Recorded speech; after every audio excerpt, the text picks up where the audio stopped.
Hello friends, welcome to this channel GS group. I hope आप लोग को समझा होगा। हमारे लास्ट लेक्चर में वी हैव डन हमारा सिर्फ परम्यूटेशन एंड कॉम्बिनेशन का डेफिनेशन पार्ट, जिसमें permutation is what order matters and combination order does not matter. So will continue this topic. आज के सेशन में will start with the factorial part. So before starting with the factorial term का definition and all and what is factorial, let's have one example. Suppose we have, सबने obviously musical chair तो सबने सुना है, हमारे बचपन में हमने बहुत खेला है. So suppose we have musical chair and special kind of musical chair ये है mathematical musical chair, जिसमें 4 chairs है and let's जिसमें 4 लोग. So if I ask कि ये 4 people have to sit on these 4 chairs, so how many ways are there they can sit in these chairs? So if we can, we'll start arranging. पहले first chair पे if A बैठेगा and second chair पे B, C, then D. Suppose फिर this is the first part. Suppose second में क्या हो सकता है? B sits on first chair, A sits on second one, C sits on third and D. And like this हमें बहुत सारे combinations या different arrangements हम सोचेंगे.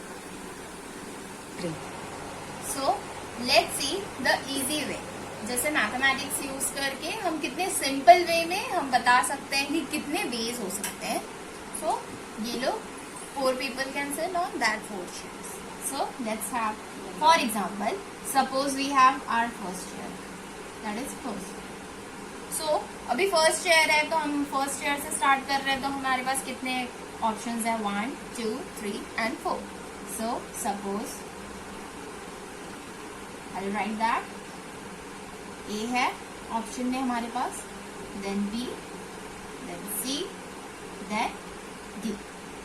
So suppose हम suppose करते हैं कि A sits on first chair, ठीक है, लेकिन options कितने थे हमारे पास इसके लिए? 4 options. So let's write that number, 4 options. Now अभी हम second chair की बात करें, तो second chair के लिए अभी A के लिए first chair fix कर दी हमने. Now let's have second के लिए कितने options होते हैं? फिर B, C and D. तो अभी इसमें विल सपोज दैट कि B sits on second chair. So कितने ऑप्शंस थे हमारे पास सेकेंड चेयर के लिए? That will right 3. Now third chair. So third chair के लिए हमारे पास कितने ऑप्शंस हैं? C and D, because A and B already बैठ चुके हैं, तो C एंड D. तो सपोज कर रहे हैं कि C sits on third chair और कितने नंबर्स है, कितने ऑप्शंस है? Here we are writing options के नंबर, ठीक है. सो C एंड D कितने हो गए यहाँ? 2. Now last one fourth chair. इसके लिए हमारे पास कौन बचा है? सिर्फ D बचा है, तो obviously D sits on fourth chair and कितने ऑप्शंस थे हमारे पास? 1. So now you can observe कि फर्स्ट चेयर के लिए हमारे पास 4 ऑप्शंस थे, सेकेंड चेयर के लिए वी हैव 3 ऑप्शंस, थर्ड के लिए 2 एंड फोर्थ के लिए 1 ऑप्शन. सो जो हमने क्वेश्चन हमारा था उसका answer how we can write that, कि अगर we can multiply all these numbers means 4 into 3 into 2 into 1. So कितने पॉसिबल वेज है? 4 3s are 12, 12 2s are 24, that is 24 ways are there. So कितना इजी हो गया? यूजिंग जस्ट हमने क्या किया है? सिंपल कंक्लूजन निकाला है. एंड इसमें मैथ्स क्या है? सिर्फ हम चेक कर रहे हैं कि कितने ऑप्शंस है एंड वी गॉट दिस. और इजी वे में हमने कंक्लूड कर दिया कि 24 वेज है. हमने अरेंज नहीं किया, but this is the easier part. सिर्फ ऑप्शंस चेक किए एंड ऑल दोज नंबर्स को हमने मल्टीप्लाई किया एंड वी गॉट 24 वेज. सो हमने जो हमारा एग्जाम्पल किया उसमें वी गॉट कि 24 ways are there, so ABCD can sit on that 4 chairs.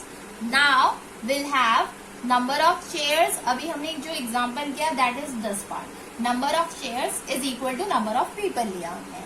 If it is less than means number of chairs अगर less है number of people से, तो अगर हम ये सेम क्वेश्चन अराइज करेंगे कि ABCD कैसे बैठ सकते हैं, सपोज ऑन 3 chairs, तो ऑब्वियसली नहीं बैठ सकते क्योंकि ऑब्वियसली पीपल तो 4 है एंड वी हैव 3 chairs, तो कोई एक खड़ा रहेगा, तो same question can not be done by this. So let's have another example if number of chairs are greater than number of people. So let's have an example कि same chairs हम ले रहे हैं 1 2 3 4, but now number of people are A और B, सिर्फ 2 ही है. तो suppose हम ए और बी के लिए काउंट कर रहे हैं, तो इफ वी हैव ए के लिए हमारे पास कितने चेयर्स है 1 2 3 एंड 4, तो इसके लिए हमारे पास कितने ऑप्शन होगा 4. एंड बी के लिए कितने हैं, suppose A sits on some any chair, 1 पे बैठ गया, 2 पे 3 पे 4 पे, कोई भी अज्यूम कर सकते हैं. तो एक चेयर तो अभी ऑलरेडी ए प्लेस कर दिया हमने on first chair suppose. So B के लिए कितने ऑप्शंस रिमेनिंग रह गए 4 minus 1, that is 3 chairs are there. So 3. So अभी सिर्फ 2 लोग हैं, 4 chairs वैकेंट है और हमें प्लेस करना है. तो कैसे कर सकते हैं हम, ए के लिए हमारे पास 4 ऑप्शन है और कंसिडर कर रहे हैं और that we are relating with our topic that is permutation and combination. So हमने हमारे एग्जाम्पल में क्या देखा, first one is for 4 into 3 into 2 into 1, that is 24. अभी इतना we have to write. So हम क्या कर रहे हैं इसमें पर्टिकुलर पॉइंट में कि 4 से डिक्रीजिंग ऑर्डर में जा रहा है. This can not be done for every example, but which is simpler way to write. I tell you what, कि अभी यहाँ 4 भी है, इसका डिक्रीजिंग ऑर्डर में we are going, that is 3 then 2 then 1. So इतना सब लिखने की जगह पे we can write what only 4 factorial. This part is same as your this above part, that is 4 into 3 into 2 into 1. And so what is this, I'll tell you. This is called as factorial. And notation is same as this. So अभी तो हमने सिर्फ 4 के लिए किया, 5 के लिए किया. So it is easy to write that 5 into 4 into 3 into 2 into 1. So if we have n numbers, so it is very complicated to write. हम लिखते ही रह जाएंगे if it is 1000 and all. So there is simpler way to write that. Suppose this is our n, so only we can write that n factorial. So this n factorial indicates what? Just you have to go in and multiplied with your n minus 1 part, then multiply with n minus 2 part and up to so on. and कहाँ तक जाना है आपको 1 तक, जब तक this is not decreased up to 1. ठीक है. So this is a special term used in permutation and combination. I hope you understood about this part, factorial part, and this is very important. So please concentrate on this part because आपको समझना होगा कि ये कैसे work कर रहा है. ठीक है. I hope आप सबको समझा होगा कि factorial part means actually उसका notation and what is actually क्या यूज कर रहे हैं हम factorial part. So I hope you like this video.